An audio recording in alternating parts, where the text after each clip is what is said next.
Thank you to Minister O'Gorman being with us here today in the Seanad, just in relation to the Childcare Amendment Bill 2024.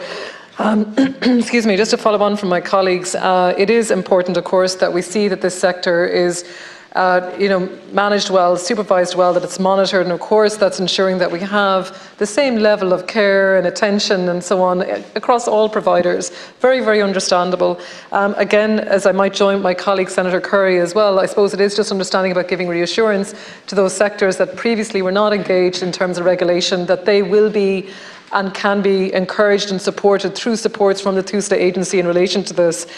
Minister, I suppose I would be interested in sort of seeing, when this legislation does come into place, what sort of, systems will be put in place for, if there's a sort of a first-time offence or a first-time penalty, how would that be engaged with from the department? So I'd be interested in understanding that part. There is a real challenge, and particularly I know a lot of my colleagues here are speaking about maybe urban areas that are seeing a real population increase, but we always see this, or also see this across the whole of the country.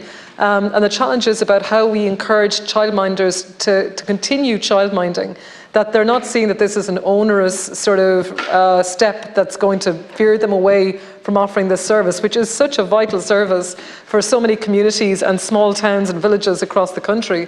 And it allows parents to have a choice. And I know when I was younger, I guess, and when you hear of the sort of regulation that was in the civil service, and when you got married, you had to leave back in the 70s.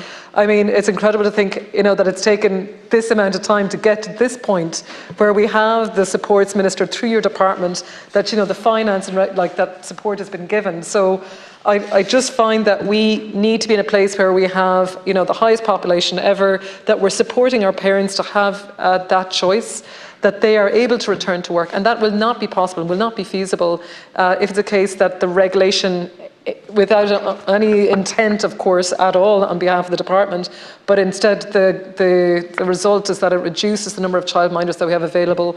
Of course, following on from that, Minister, I'd be interested if you have time to comment at the end as well about how we're looking to increase the actual capacity we have for childcare in our towns. There are so many developments where we see estates been developed, but again, that we're not seeing the childcare component of those developments that would have received planning not going forward. Minister, we do need to see action across that as well. So thank you very much for your time, and I appreciate the Cathaoirleach letting me come in. No problem. Thank you.